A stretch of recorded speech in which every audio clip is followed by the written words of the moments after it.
Hello, Kings fans, and welcome to Kings Talk, presented by Cap City Crown. This is Tony.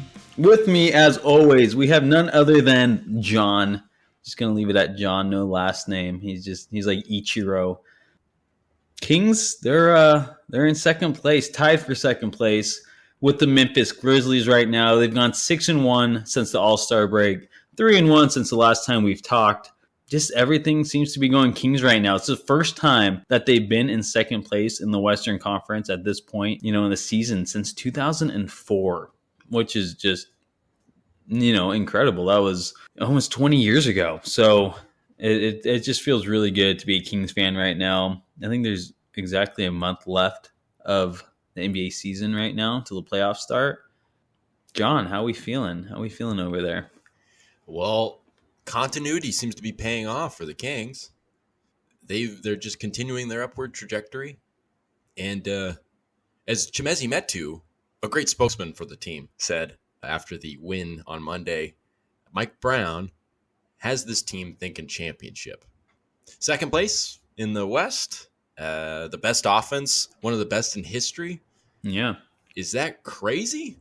Is championship talk crazy? Man, I mean, I don't know if it's crazy. It's crazy in the sense that I don't see the Kings as like a top team. I guess, the top teams right now are all in the East. Like, I don't see him as a Boston Celtics. I don't see him as a Milwaukee Bucks. I don't even really see him as a Phoenix Suns, even though the Suns are a couple seeds below the Kings right now. But, they can really start, like I said, a month left in the season and really start to dial in, especially on the defensive end. I think it's all just the question remains is on that defensive end, right? Like they have the offense. In playoffs, it's a little different than regular season. And can they get stops down the stretch, like really good stops down the stretch? In the postseason, that's just the biggest question mark. But, they can score with the best of them. But I don't know.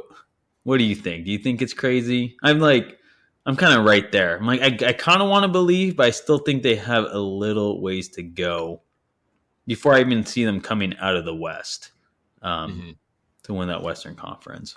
Yeah, I don't know if I wouldn't call it crazy. Like, it would be crazy at the beginning of the season to be saying something like that. But they're second place in the Western Conference. We've laid out all the reasons why they're, a legitimately good team, but I wouldn't be going around betting my money that this team can win the Western Conference Finals or go that far. And I think you pinpointed it. It all comes down to the defense. And, I have a positive viewpoint on that and a negative viewpoint on it, like optimistic and pessimistic. And starting with the optimistic stuff, you've seen it all year.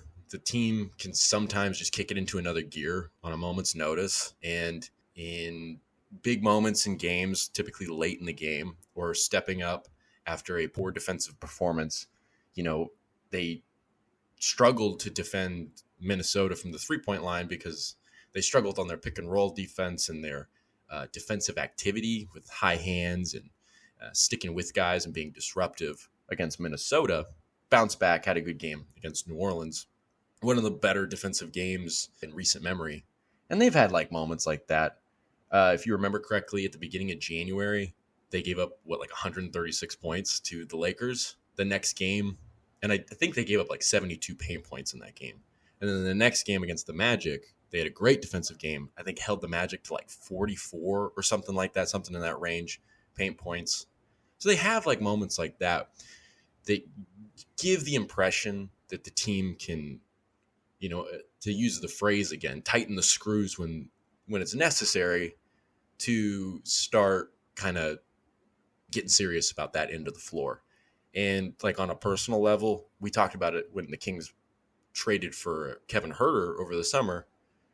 And we were talking about is he a two-way player? And we're talking about, because obviously he's got it on the offense, but does he have it on the defense? He has some upside, but there's still some things missing. But one of the interesting things is that statistically speaking, defensive rating wise, and the Hawks backcourt struggled in defensive rating all year. But every time Kevin Huerter goes to the playoffs, that defensive rating whittles down. And I think in that series against Philadelphia, think there might be a whole YouTube video about just Kevin Huerter's defensive highlights in that series. I might be making that up, but it was kind of a topic of discussion that like Kevin Huerter in the playoffs, brought that defensive intensity. So can that happen on a team-wide level? Like, yeah, it's totally believable. With Mike Brown, with guys like Kevin Huerter, guys like De'Aaron Fox, I think it's possible. But then comes the negative viewpoint, and it's a glaring issue. It's even more glaring than the inconsistency on the defensive end. Where's the playoff experience? They've never done this before. And I don't think I need to elaborate much more than that. It takes a long time to be a winner. And Mike Brown talked about it, I think, after the loss to Minnesota. It's like you have to understand that you have to bring that energy, that constant activity. What you saw against New Orleans, you have to bring that night in and night out. That's difficult. You saw them in the game prior. They were tired. They were worn out. It was the second of a back-to-back.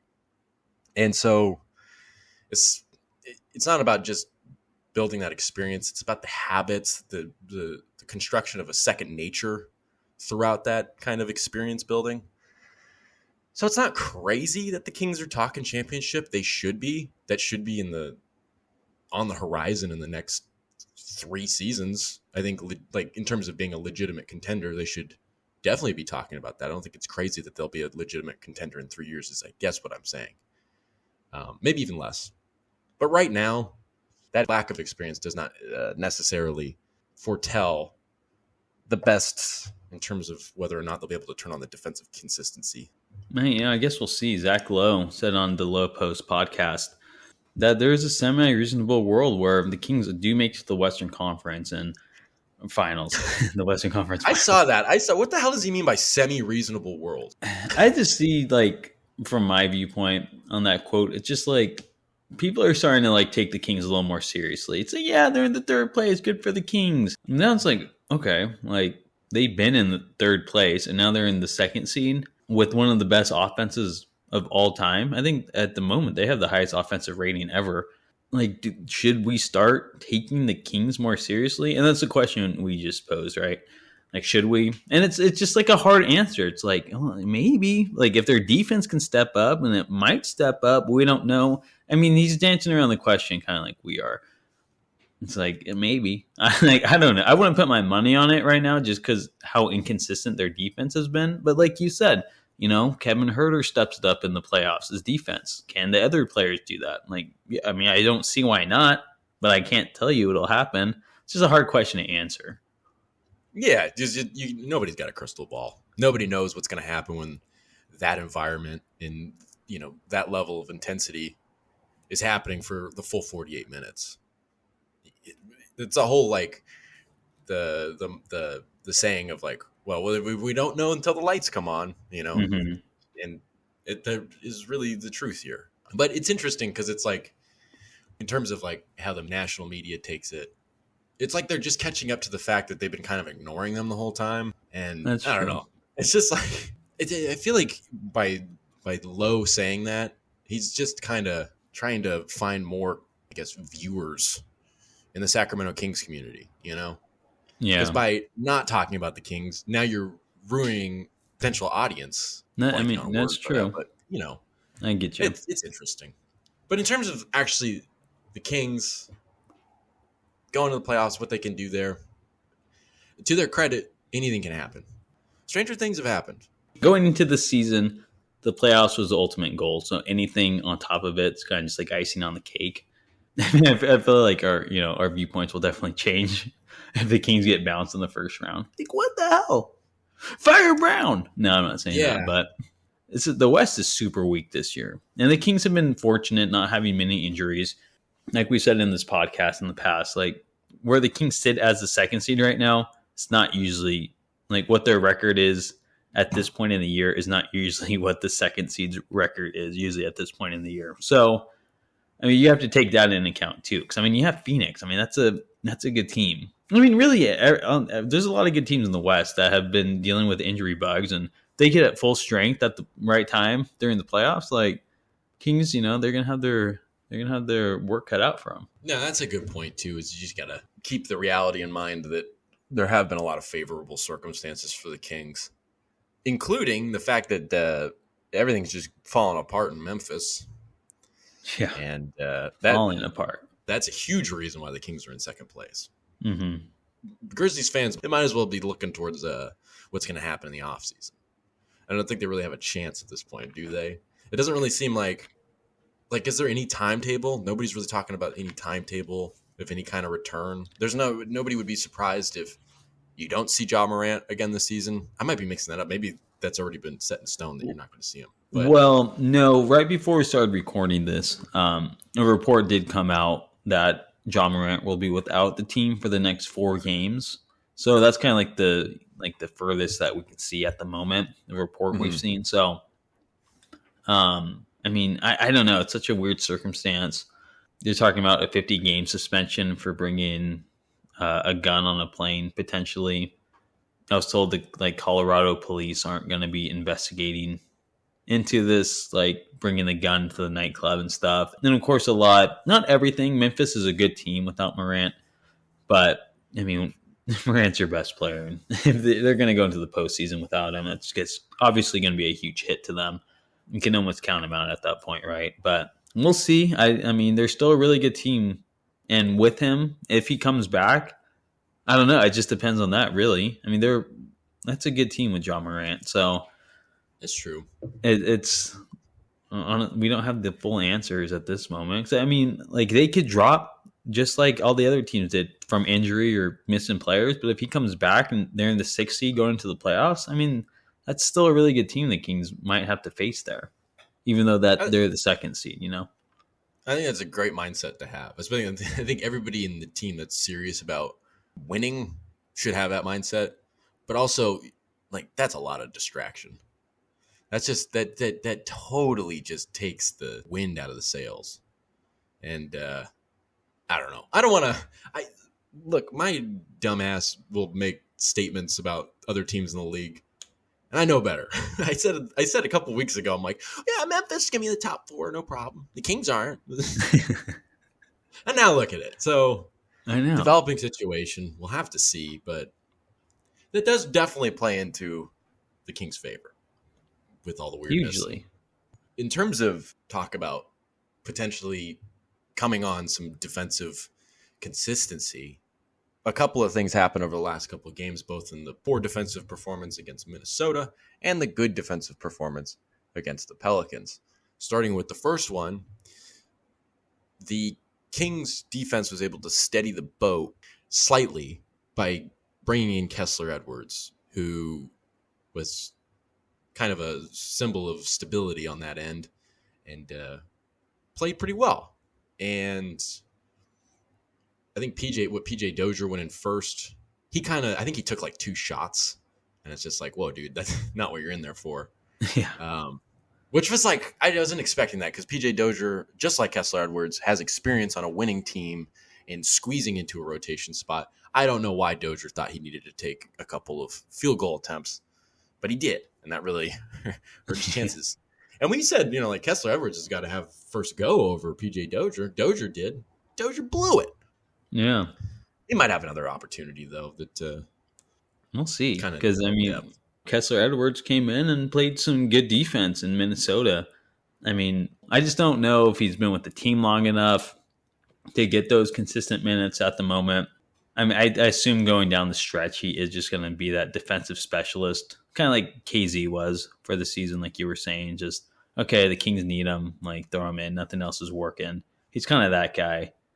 But again, which brings you to the question where it's like, well, if he's always going to play good defense, why not just bring him in? Maybe you hurt your offense too much. We just haven't seen enough of Kessler Edwards in game to really make a good decision on like where he should be. I think Kessler Edwards, his placement on the roster and what he did against the Timberwolves, it lets us know that the rotation's not really set. I think right now, even as the playoffs is coming in. Is that fair to say? Yeah, I would say so. But that was Mike Brown's decision to go to Kessler Edwards. In the second game against the Pelicans, it was Luke Lux's idea to go to a zone defense at a halftime.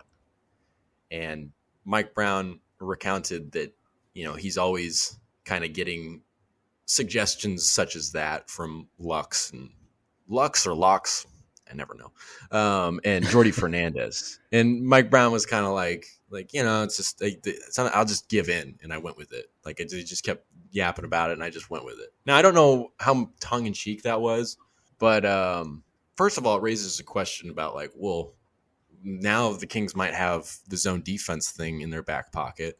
And that zone defense, even though any team will tell you that they don't really practice it, but Kevin Huerter will tell you that at the same time, nobody practices against it. So Yeah. if you can implement it well, which feel also like is a testament to the coaching staff, but I'll turn it over to you. no, it is a testament. I'm just gonna say, like, I feel like every time someone like the opposing team goes into a zone against the Kings, I feel like it always just screws up the Kings. I don't know. The zone defense, it is kind of weird. It's like, why isn't this used more? It seems like it works against everyone. But, like, to Kevin Herter's point, no one practices against it. So it's kind of like that. I guess if you do it too much, then it'll kind of just get outused and people will figure it out. But, I mean, I know throughout this season, at least, whenever the other team goes to the zone, it always screws with the Kings. So it makes sense why it worked for us, so it seemed to work against us every time. Mm-hmm. Yeah. I mean, like, people asked Mike Brown, like, was this like something that was loaded up, like you were ready to maybe go to it, or was it based on matchups, spur of the moment?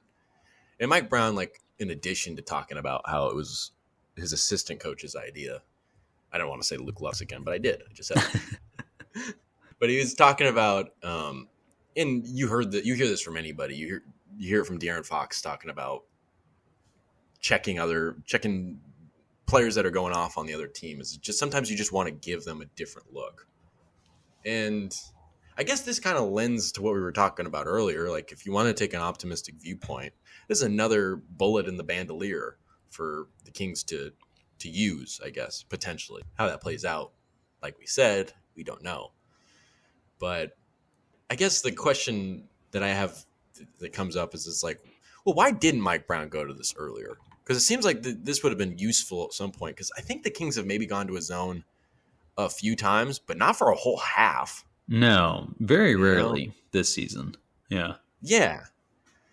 And maybe the question does have to come up. Is Mike Brown stubborn? I don't know. Like, to play Mike Brown's sides, like, maybe he just, like, the regular season can be, seen as a practice run for the playoffs. I mean, the Kings aren't at that point yet, but it's like, he probably wants them to get that damn man-to-man down.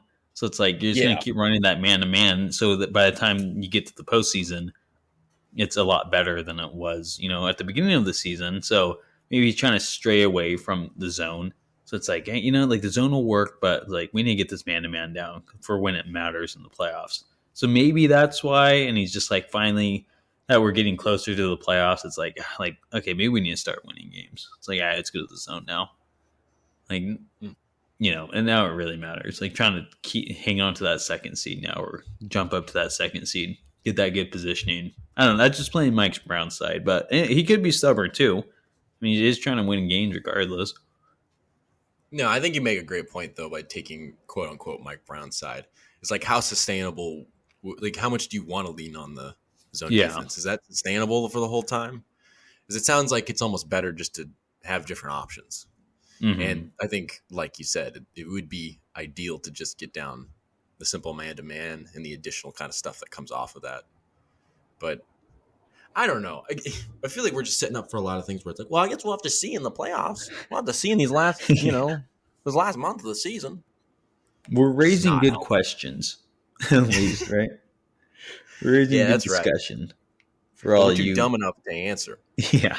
I don't know, maybe. I feel like we can just say that. Just whatever about the other 10-minute of answer, we should just say that. Yeah, I don't know, maybe. We'll see in the playoffs. Could be. Sure, yeah. I don't see why not. But then I can see why. At the end of the summer. Yeah.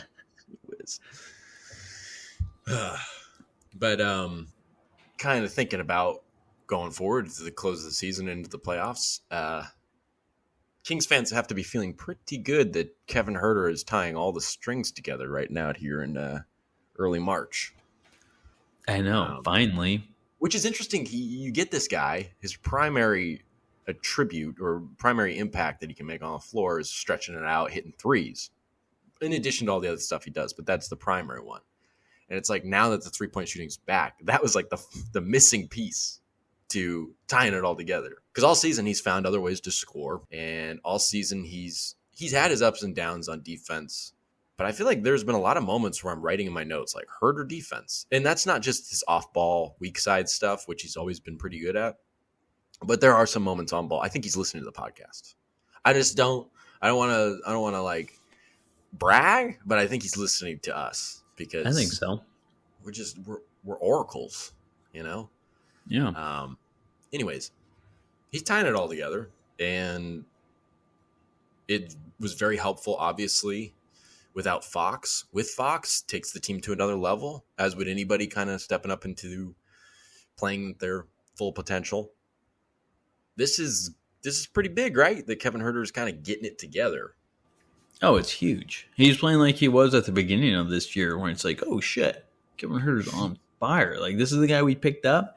Because he wasn't bad. I don't want to say he was bad, but his 3-point shooting, as we all know, was just dipping each month. It's like, like you appreciate everything else he does. It's like, dude, you're brought in to hit threes, really. That was your main focus, right?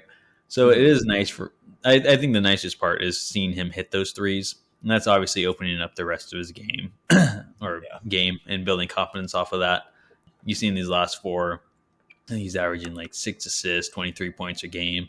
He's had a 9 assist game, 8 assist game. So it's nice. I hope he can keep it up going into the playoffs. Like I said several times already, it's about a month left. It's a lot of basketball still left to be played.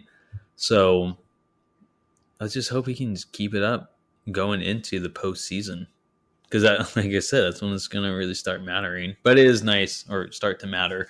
But it is nice seeing him get out of that, 3-point shooting slump that he was in for such a long time. It really seemed like it really showed in the 3-point contest too. I think you made a great point. Obviously, that as with any player, the ability to hit threes opens up so many other things. And I think, that 8 assist game against New Orleans was without Fox. The other assist game, was that also without Fox, or am I? Yes. So both high assist games for Huerter were without Fox, because Fox missed. Yeah, he missed the OKC game, the second OKC game, and then Monday's game against New Orleans.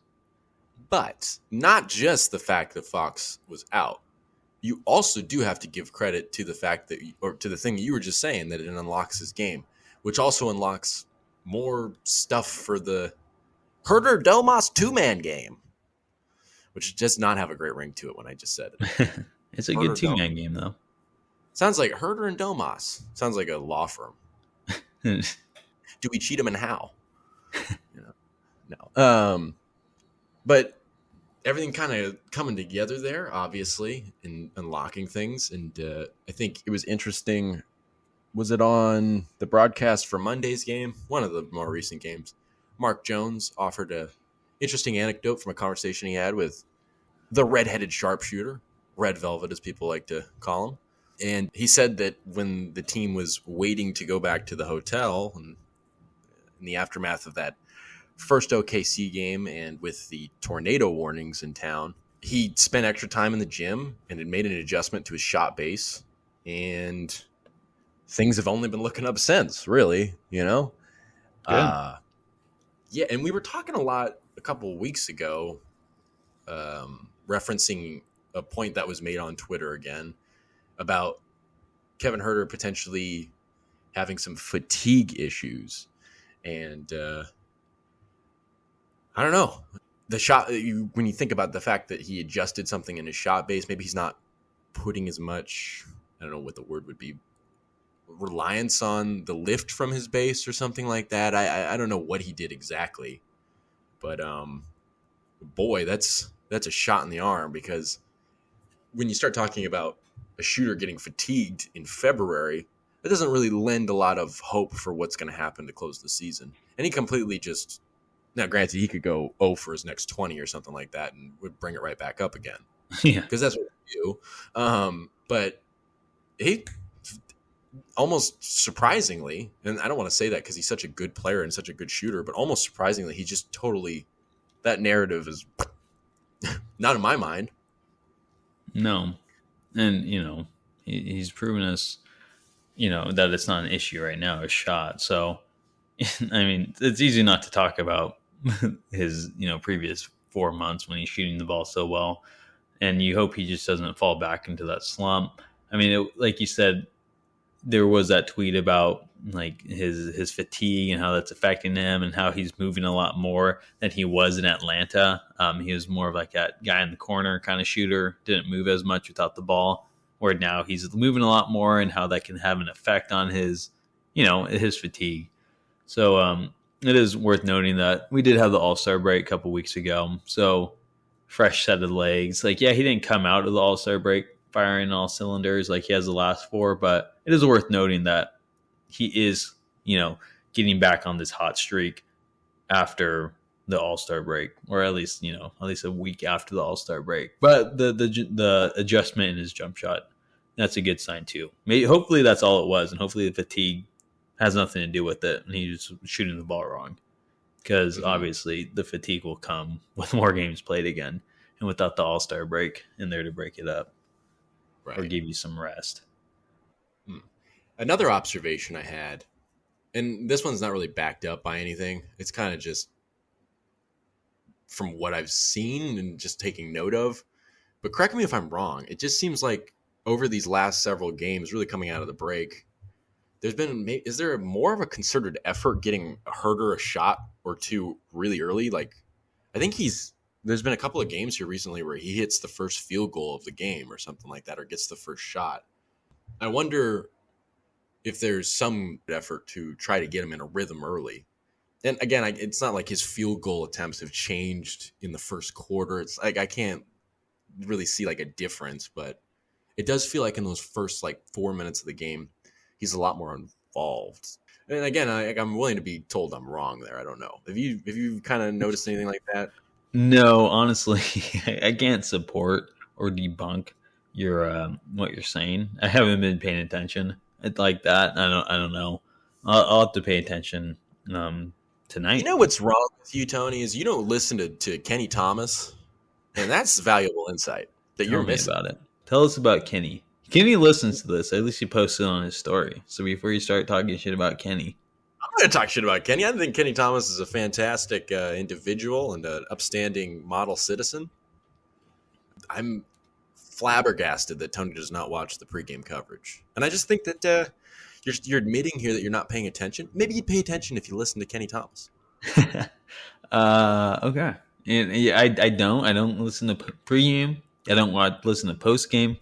I turn it on when the tip is happening, and I turn it off once that final buzzer sounds. So maybe Kenny, I'll have to give you, I'll have to listen to you a little more. You and your boy Drapes, maybe Mo Reagan. Drapes and Mo. Drapes and Mo. Mo Drapes. Mo Drapes. Mo Money, Mo Drapes.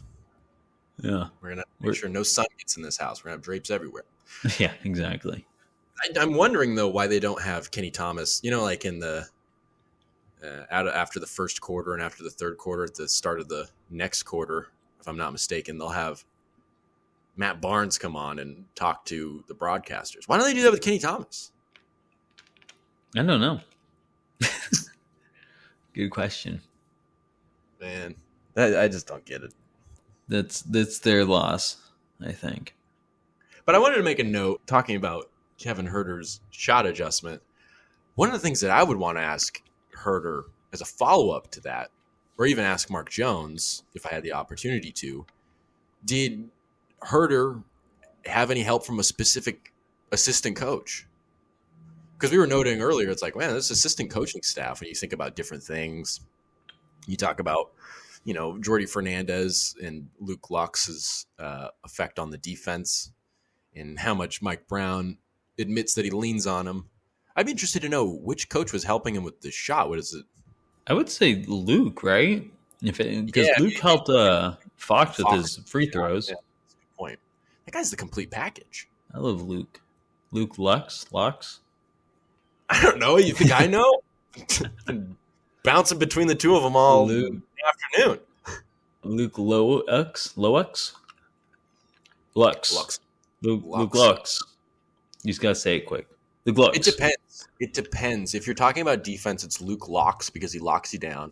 There you if go. You're talking about offense, it's Luke Lux. It's Lux. Like, it's just lucky. yeah, there. But yeah, it's so clear. He should open a barber shop. Luke Locks. The Locks Affair. Or even just more, just a lock store. It could be a locksmith. Luke Locks. It could be a wig shop. It'd be a what? A wig shop. Yeah, there you go. I like that. Luke Locks. Yeah. There's sorry. There just to go on a tangent. There is this brand called Spee's Bees. And I believe it's called Spee's Bees because it's a honey brand, I should say. And it's because of the people's last name is Spees. And it's just like, did you let your last name influence what you do for work? You're just like, my last name's Spees, rhymes with bees. Just gonna, make honey. What are those people called who make honey and they put the suit on? What's that? What are they called? Beekeepers? Yeah. I guess it is just beekeeper. I don't know. For some reason, I thought there was a fancy word, but yeah, no, it is. You're right. It's just beekeeper. So it's I'm just gonna be a beekeeper now. I don't know. I wonder if this will make the podcast. Or you're just gonna edit this out. But yeah, Luke Locks opening a wig store would be the equivalent of Spee's Bees, in my opinion. But Luke Locks, he should be a barber turned wig maker. It only makes sense. I love how we're talking about how great this assistant coaching staff, and we're noting all the things that Luke Lux has done for this team. And we're like, yeah, he should just drop this job and open a locksmith business or a wig business or a barber shop. I don't know what you're doing going to De'Aaron Fox's honeymoon. Yeah. You should be sticking around Sacramento and opening a lock shop or wherever, Yeah, only if this guy had us when he was in high school. It could have been his high school counselor. You want to be an assistant coach in the NBA? You don't want to do that. Yeah. You want to be on the sideline? No, you want to be in the thick of it. Get in the key business, the locksmith business. It's the center of it all. Yeah.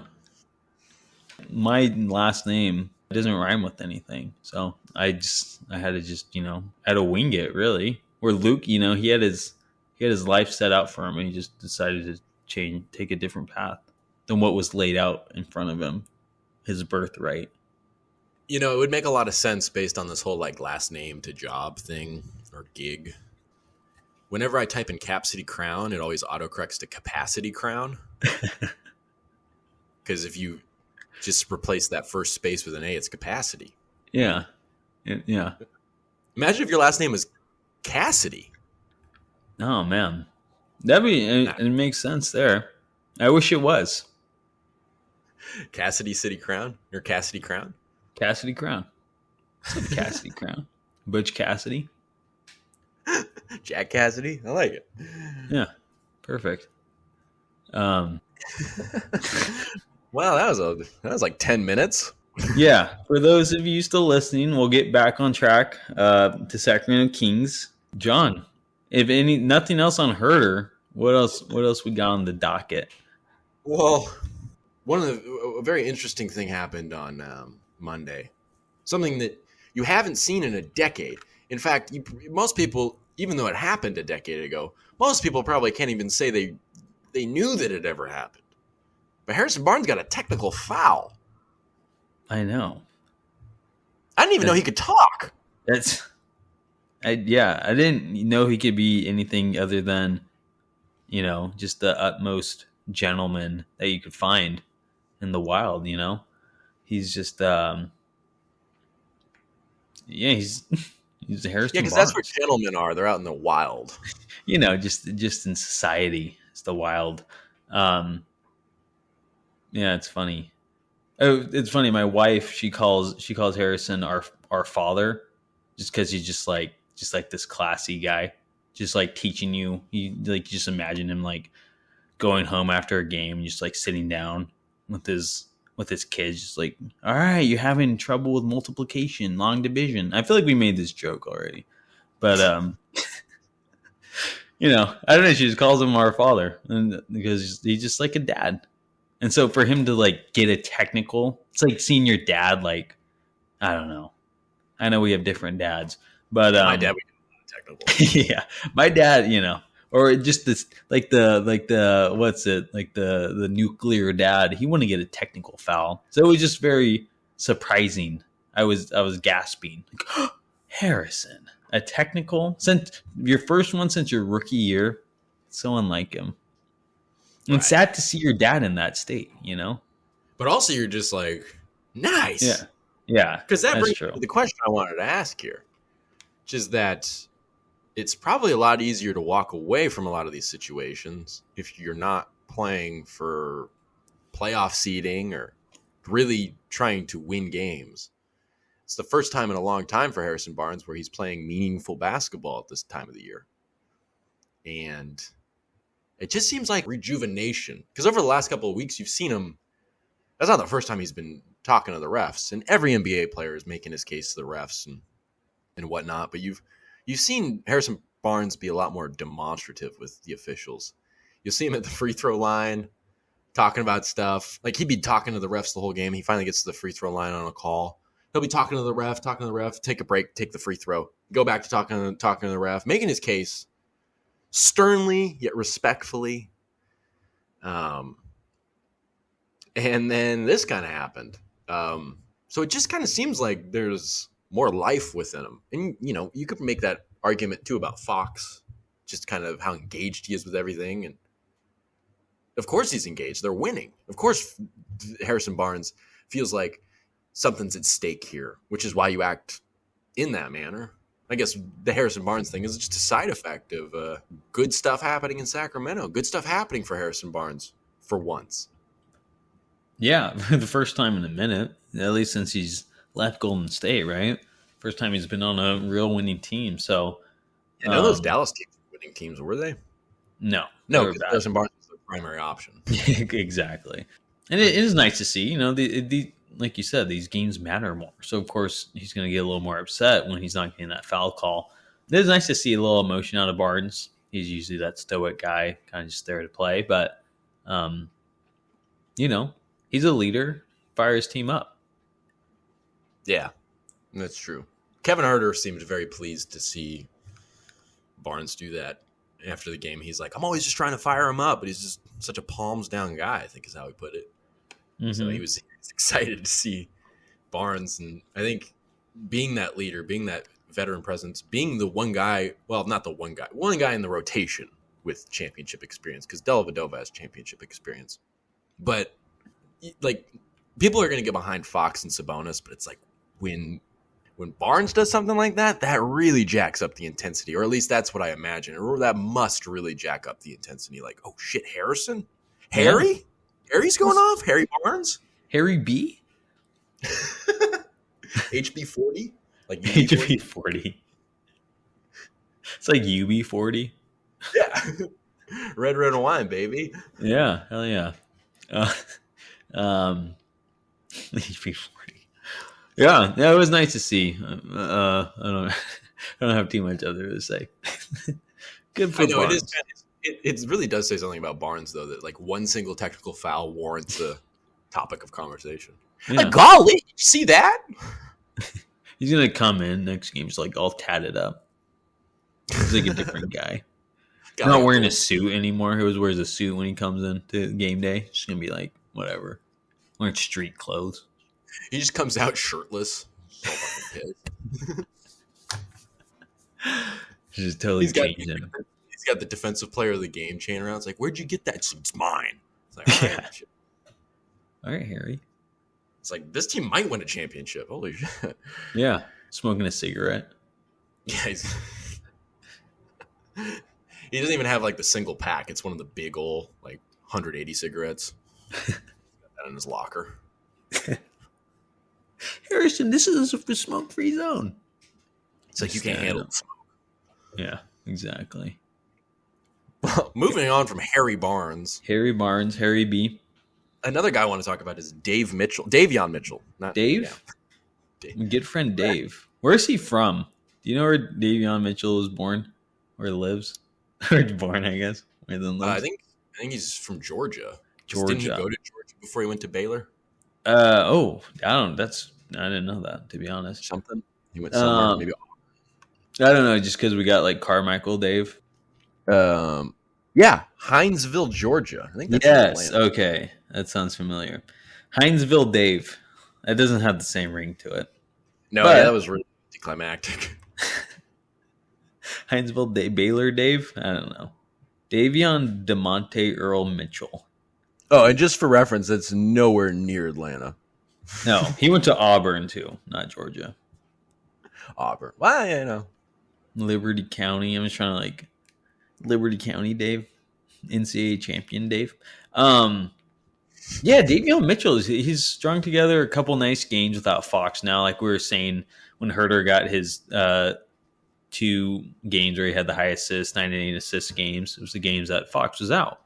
And Davion Mitchell, after having a bad game, last time Fox was out, like what was this? About a month ago, I believe February 3rd, against the Pacers. He was terrible starting in place of Fox. And that was like a big reason the Kings lost the game because it seemed like it was 4-5 out there on offense. But so like he kind of had that concern coming in against OKC or when Fox sat against OKC that first game. Like, all right, let's see what Mitchell can do. And he's he's played well in that. He played well in that game, and he played well on Monday night against the Pelicans in place of Fox. What do you have to say on it? Well, I thought it was interesting the first game that he played without Fox this past week or so, whatever it was. The second game against OKC. Because he went ahead and hit his first three-pointers. How many points did he score? He finished with like 15. And everybody was singing his praises and all that. And I thought he had a good game. He hit his threes, but the question had to come up. It's like, well, what happened? Everybody knows it's like once he hits 1 3, he has a little bit of a rhythm going. He's going to hit probably multiple in that game. What happens if he doesn't hit that first 3? Because he didn't do a lot of penetrating in that OKC game. And I made note of that, just being a Debbie Downer. Because he did have a good game. Like if you score 15 points starting in place of Fox, bringing the defense that he brings, that's a good game. But I felt like being more of leaning on his offensive strength, which is driving to the rim, I think that would have been better and would have been a better sign for how confident, how free he feels out there. Well, when he got the other opportunity against the Pelicans to do that, he did penetrate into the paint, and he hit 3 threes again, scored 15 points, but he had more assists. He had a couple of buckets there at the rim. I think he had 1 bucket at the rim in that OKC game, but that was in transition. Like he only drove into the paint once and got 1 assist from it. And he did that a couple of times. I think half his assists, which were 6 in the New Orleans game, came off of driving into the paint. And so, I mean, like that game against New Orleans, I mean, that was easily his best game of the season. Mm-hmm. Just he played really well. He did everything that he needed to do. And because again, it's like that OKC game, he hit the threes. But what if he didn't hit the threes? Would we just been content with the fact that he's going to go 0 of 5 from 3 or whatever the situation is and score 4 points in a starting role and God knows what else happens? And he did it all. He hit the threes, but he still kept up the aggression. And hopefully that's a really good sign for him. I mean, he's really good in his role. But I do think that, like, if you're the reason that the ball gets taken out of his hands a lot is Monk. And I just think Monk is just like, he's obviously been in the league longer. I think he's just more prone to go ahead and make that right move, to get in that kind of like, to form a quick 2-man game with Sabonis. Because like right up there with Fox and Huerter, Monk's 2-man game, making an argument for the best one on the team. And it almost just seemed like Davion just kind of gave way to that. And it's like, no, dude, you can command the ball as well. I mean, I'm not trying to say that anyone's better than the other, or that it would be better if Davion was doing X, Y, or Z, but just in terms of like making sure that he does feel free to do what he needs to do on the floor. I think that New Orleans game was a huge sign and easily his best game of the season. And given the circumstances of having to win, not having one of your all-stars against a Western Conference team that's really vying for the playoffs, like that might have been his best game of his career. Is that crazy to say? No, I don't think so. With the circumstances, right? I think Mhm. he showed up and plays for Fox in the game. You kind of want to win too, as you're trying to inch towards that second seed. Yeah, the Pelicans are in there trying to keep their playoff hopes alive, and yeah, he filled in for Fox excellently. Where last year when he's starting games is kind of like, all right, well the Kings aren't even in the playoffs at this point. Who cares? But no, he played really well, made threes. Like we were talking about, he's really good at driving to the basket. So it was really nice to see him attack the rim like he did on Monday night. So I can totally see, making that debate that it was his best game of his young career. Mm-hmm. Yeah, good job. I mean, like it felt like when the All-Star break came around and we were doing like the first half grades discussing that, like it was so easy to kind of not necessarily be down on Davion Mitchell because what he does on the defensive end is like aside from Domas's overall effect on the team, it's probably one of the most consistent things you get from any of the players is Davion's defense. But just the unsure aspect of his offensive game and not just like everybody knows he's capable of doing it, but it's like once you start seeing like is he unsure? Like what's going on here? Like it just seemed like all we could do was pinpoint that Indiana game and be like, ugh. I mean, like I get it's different circumstances and whatnot, but it's like, are you showing a lot of growth in your second year, which is like kind of big to be Mm-hmm. starting to make that jump. And it's kind of similar to what we were talking about with Kevin Huerter and the fatigue talk. Just a couple of games makes you kind of forget about it, and now it's not even an issue anymore.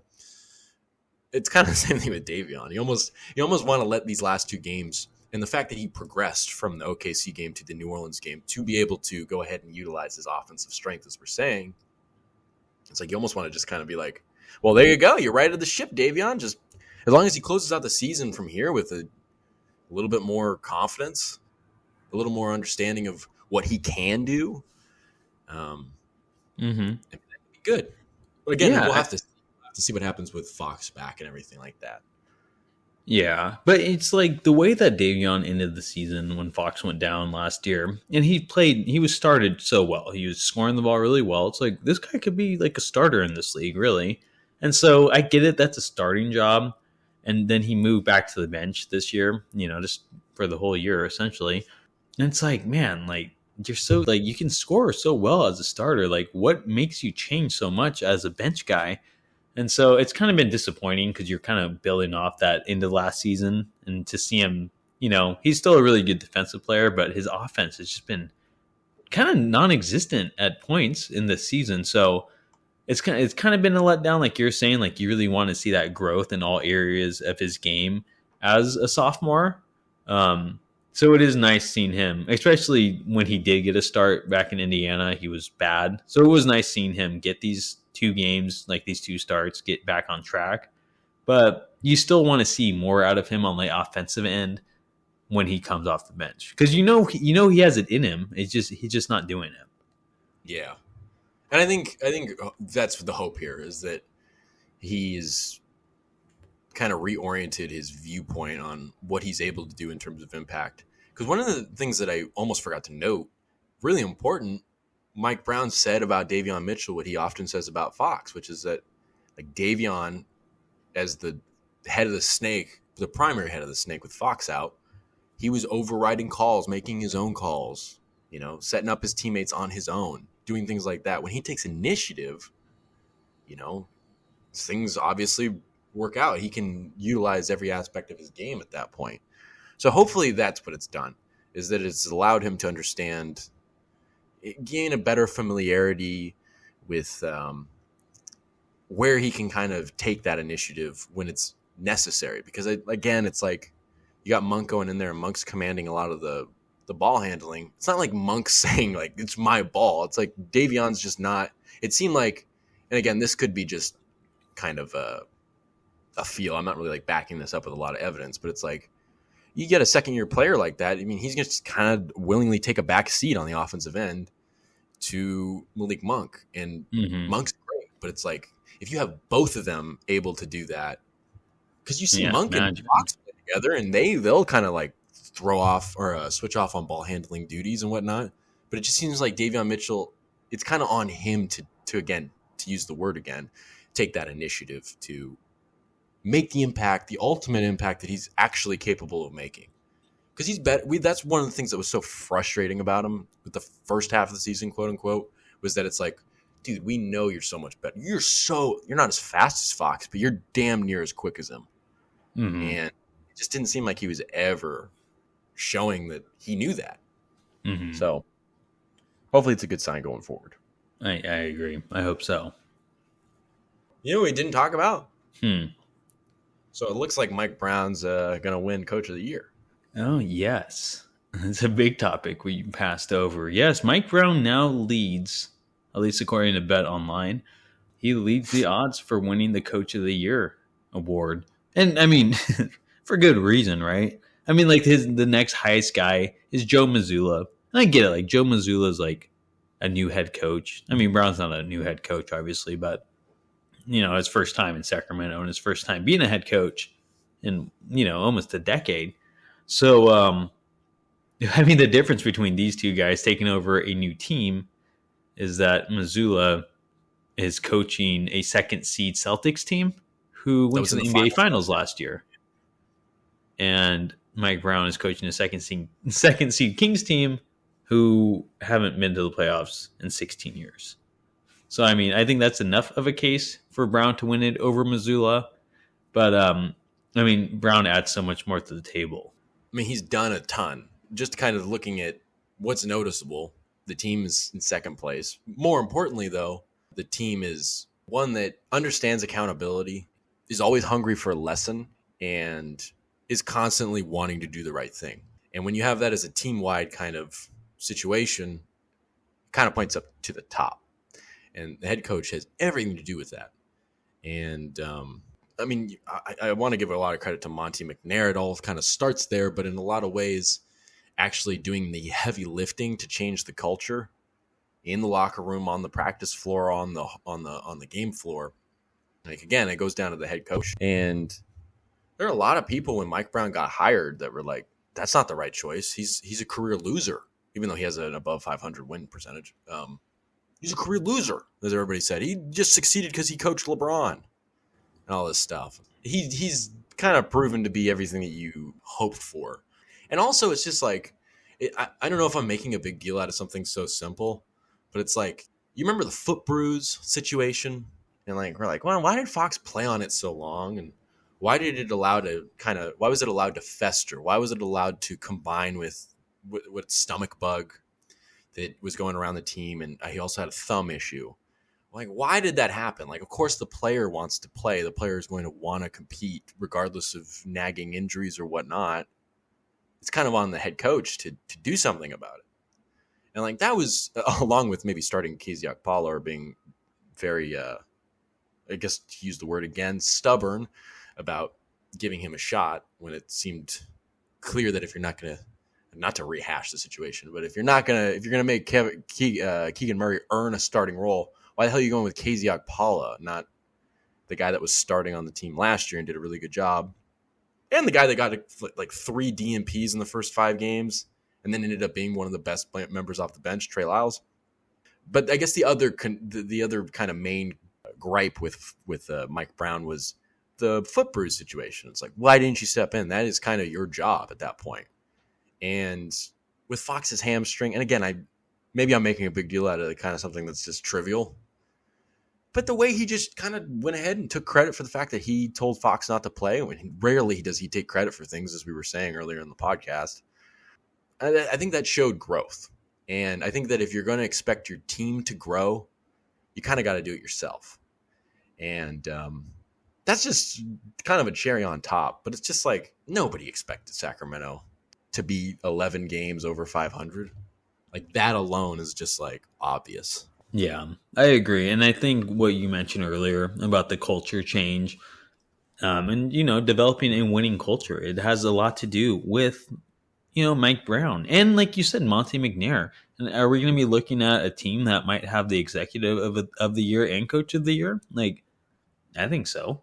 But I know we're focusing on coach of the year, but I think you mentioned McNair, and, he has just as much credit, I think, as Brown does. But he hired Brown, he brought in all these guys, and Mike Brown just ran with it and has just done an exceptional job. Yeah. I mean, I think we kind of did make the argument around the new year. I mean, obviously Mike Brown's carried a lot of weight, like I said, but it's like Monte McNair freaking wrote the blueprints on this house, built the framework for it, and then allowed essentially Mike Brown to furnish it. Maybe that's not a great metaphor, but no, I think it's good. I think that's a really good metaphor. And because he brought in Brown. He brought in all the pieces. He laid. I mean, at the end of the day, McNair laid the groundwork. He did. He built this team, and then you got Mike Brown just running with it. And he's, like I already said, he's done an exceptional job. He's really built this culture. You can hear my cat in the background. She's itching herself. Yeah. Credit to both of them. They've done so well. No one would have expected the Kings to be the second seed at this point in the year, like where they are. And like I said, or we've said, a playoff team. They're pretty sure to make it at this point. So, and I would put it this way too, just like for why McNair should win it. If we're talking about Mike Brown being the runaway favorite to win Coach of the Year at this point, Mike Brown wouldn't have come to Sacramento if Monte McNair hadn't done the things that he did. Because Mike Brown was coming from the Warriors, a winning organization. Now, it would have been very hard for the Kings with the snap of a finger to portray themselves as a winning organization, but to portray themselves as an organization that has their shit together after over a decade. I mean, you go from the Maloofs to fucking Vivek Ranadive, and who wants to go there? I mean, we remember, I think it was either after Michael Malone's firing or after George Karl's firing, Kings were quote unquote interested in Kevin McHale. Kevin McHale's like, I don't want to fucking coach there. Like, what? You crazy? So it's like, for almost that reason alone, you're like, man, night and day difference. Like Rudy Gay's whole basketball hell thing, that's dissipating at this point. It ain't really basketball hell anymore, like at all.